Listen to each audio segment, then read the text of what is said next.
हर रोज़ की तरह सुबह सुबह तैयार होकर जब राम प्रकाश ने गैराज का ताला खोलकर कार को स्टार्ट करने लगे तो वह घर घर करके रह गई। वह एकदम से चिल्ला करके चिल्लाए, रमा, ओ रमा, ज़रा बाहर तो आना। वह हड़बड़ाती हुई आई तो राम प्रकाश बोले, देखो आज फिर कार स्टार्ट नहीं हो रही है।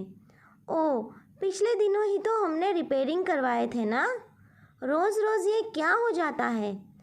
मैं कहता था ना कि हमारा गैराज सही दिशा में नहीं है। वह बोले, पिछले सप्ताह इसमें सांप निकला था जिससे मैं बाल बाल बचा था। यहाँ आए हमें 6 महीने भी नहीं हुए कि कार 2 बार दुर्घटनाग्रस्त हो गई है। आप कहना क्या चाह रहे हैं? यही कि गैराज में वास्तु दोष है। यही कारण है कि कार के साथ कुछ न कुछ परेशानी आ रही है और यह बीच बीच में खराब भी हो जा रही है। यह गैराज दक्षिण पश्चिम में है जबकि इसे उत्तर पश्चिम यानी वायव्य कोण में होना चाहिए। अरे ऐसा कुछ नहीं है।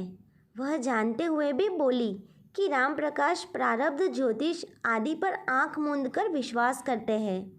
उनकी शंका का निवारण करना चाहा। यह संयोग भी तो हो सकता है। क्या बात करती हो, 20 लाख की नई गाड़ी है और यह बार बार खराब हो जाती है। फिर यहाँ के गैराज में भी कोई ना कोई हादसा हो जा रहा है। मुझे लगता है कि यह गैराज के ही सही दिशा में ना होने के कारण है। मुझे अब किसी दूसरी जगह पर गैराज बनाना होगा। कितनी मुश्किल से तो ये घर मिला है। इतने बड़े शहर में जगह कहाँ है जो कोई अलग से गैराज बनवाए। फिर सरकार तो बनवाने से रही और हम बनवाएंगे तो हज़ारों रुपयों का खर्चा हो जाएगा। तो क्या करें? रोज़ रोज़ की परेशानी तो नहीं देखी जा सकती।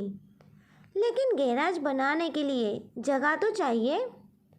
जगह का क्या है, हम बंगले के सामने ही क्यों ना गैराज बना लें। अरे इतनी अच्छी फुलवारी है, उसे तहस नहस कर दे।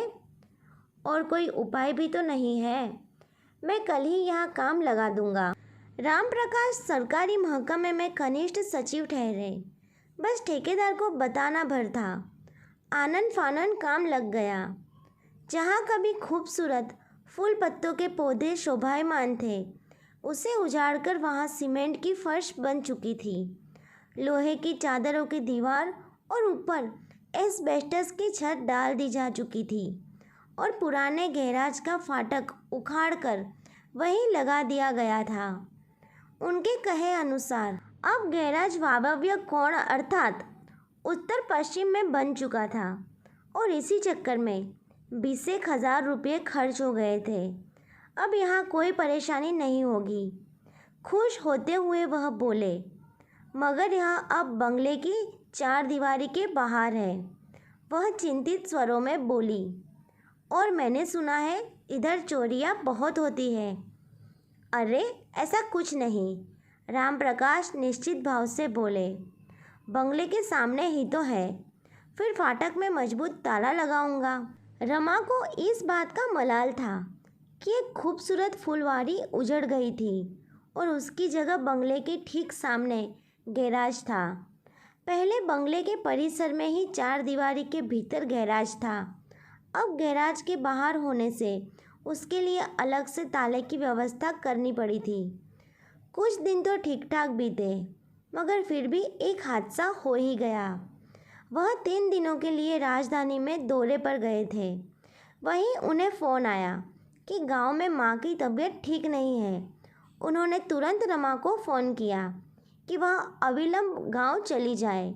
शाम की ट्रेन पकड़कर वह गांव चली आई थी। अगले दिन ही वह भी राजधानी से सीधे गांव चले आए। उसके अगले दिन वह दोनों वापस लौटे। कार गैराज में नहीं थी। किसी ने ताला तोड़कर दिन दहाड़े कार चोरी कर ली थी और वह थाने में कार चोरी की रपट लिखा रहे थे। दोस्तों, ये कहानी से आपको क्या जानकारी मिली, आप हमें कमेंट करके ज़रूर बताइए। वीडियो अच्छी लगी हो तो लाइक और शेयर ज़रूर कीजिए और चैनल पर नए हैं तो सब्सक्राइब करना बिल्कुल ना भूलें। अब मिलते हैं नई कहानी के साथ, तब तक के लिए बाय।